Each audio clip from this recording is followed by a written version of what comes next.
Yes, Kenya. Tamu sana, tamu sana, tamu sana, yes. I want us to remind ourselves of some remarks William Ruto made when he was campaigning for the presidency and on how Uhuru Kenyatta, the former president, also warned Kenyans. Listen to this. Lazima tupunguze gharama ya maisha. Lazima tuteremushe bei ya unga ikuje chini.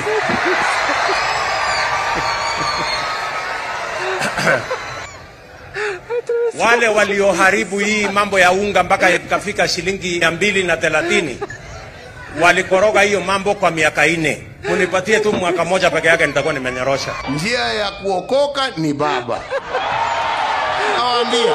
The cost of basic commodities in the last few months, I'll compare just briefly because you can see September 2002, April 2002, April 2023 and May 2023. Look at where the sugar was 138, is currently at 210. Look at where maize grain, the loose one, the Gorogoro one was 84. It's now at between 113 and 135.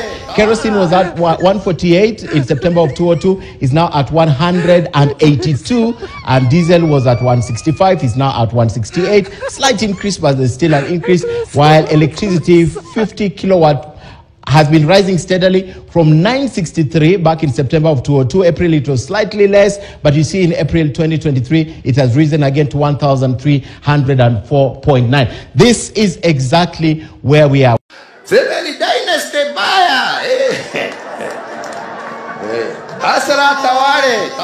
Yes, that was William Ruto during the campaigns. And listening to Ruto, he's saying that Uhuru and Raila had destroyed the economy in 4 years, which was a very big lie at that time. Raila was not in government, Ruto was in government. And if anything, Ruto had been in government since 2013. So at that time, he was lying, and Kenyans allowed him to walk away with those lies. And from those sentiments, he's also saying that Kenyans should only give him 1 year. He was saying at that time. And there are so many promises he made that he has actually not fulfilled. There is this one of Nikieka tu Biblia chini, maize flour was to come to Kenya shilling 70 per 2 kg pack. He promised to form a government with the hustlers. There are so many promises he made that he was to fulfill in the 100 days. And immediately was sworn in as the president. As the 100 days were approaching, he kept changing goalposts and giving new promises. Give us 3 months, give us 2 months, give us 4 months. And eventually, he forgot about the whole thing. And as I talk, he keeps giving new pledges and promises, which are hardly kept. One good example being gas retailing for between 300 to 500 beginning June, which he later changed, and he said it was only the Mtungi. So there are so many promises William Ruto made that have been proved as lies. So the big question, what are the elected leaders doing? Why can't they impeach William Ruto? Because it's clear this is a leader who does not meet the threshold on leadership and integrity. He is lying in broad daylight and constantly taking Kenyans in circles. There are so many promises he's making which he hardly fulfills. Listening to Uhuru Kenyatta, Uhuru served with William Ruto in government since 2013 as partners in that government. Uhuru Kenyatta knew William Ruto very well. And even listening at Uhuru Kenyatta, he is warning Kenyans, and the warning is coming right from his heart. Only that Kenyans never learned or are still immature politically. So if you look at all this, it brings us to one conclusion. Ruto lied to Kenyans, and even the promises he's making right now, that is the president, chances are very high they will never be kept or they will never be fulfilled. A good example is the housing levy. When it all started, Ruto, at a televised live interview, made it very clear that that was a contribution. As I talk, that contribution has turned into a tax. While William Ruto was very categorical that the housing levy was not a tax. Right now, it has metamorphosed into a tax. So Ruto has just added a new tax bracket. And also listening to William Ruto, it's coming out very, very clearly that William Ruto does not care what the ground is saying. The Finance Bill 2023, it's a fact Kenyans were against that bill.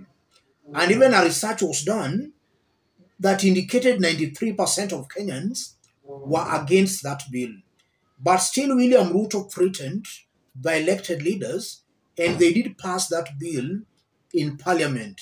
A confirmation again that the elected leaders, their loyalties with William Ruto, not the people, those who elected, them. So that also puts on the spot the integrity of the elected leaders. Are they also worth holding those offices? The answer is a very big no. They are not worth holding those offices. They should be people's servants, not being their own servants. I know Kenyans can now agree with Uhuru Kenyatta. Uhuru served with William Ruto since 2013.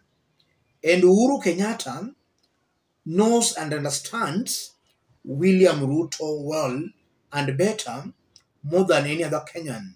What normally Kenyans do is that because of our bad politics, the ethnic politics, Kenyans normally just vote blindly. The truth of the matter, ladies and gentlemen, William Ruto is not worth, not fit, holding a public office. Ruto has proved himself as a lying president. And if only our laws were being followed, William Ruto ought to have been impeached as early as yesterday.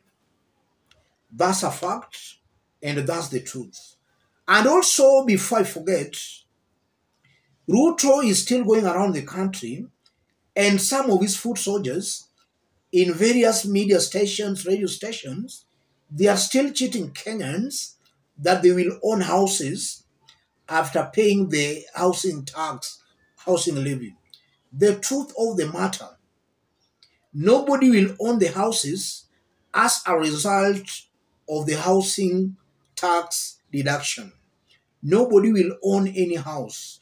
In fact, that's just a way this government is trying to pull a huge resource of funds from where corrupt government officials can loot from. They just want more idle funds from which they can loot. Nothing like Kenyans owning houses. Listening to that clip, it's very clear. Ruto lied to Kenyans and is still lying to Kenyans. It's high time Kenyans to wake up. Let me stop it there, ladies and gentlemen. If you want to support Nordin Salash from Kajiado undergo a kidney transplant, channel your contributions to the number below. Let's help save us all. Let's meet in our next analysis. Thank you. God bless you.